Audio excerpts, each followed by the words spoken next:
এই জন্য এই তকদিরকে ভালো রাখতে হবে।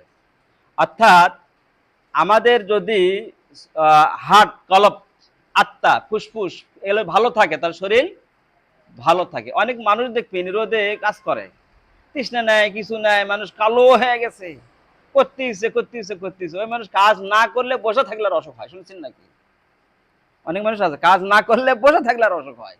আল্লাহু আকবার। ওই মানুষকে আমি খুব খেয়াল করে দেখি, ওই মানুষের ফেসকা, কলজা, পিত্তথলি, পানকিয়াস, তারপরে আপনার ফুসফুস, এগুলো সম্পূর্ণ ফ্রি, সুরক্ষা, খুব সুন্দর, খুব ভালো।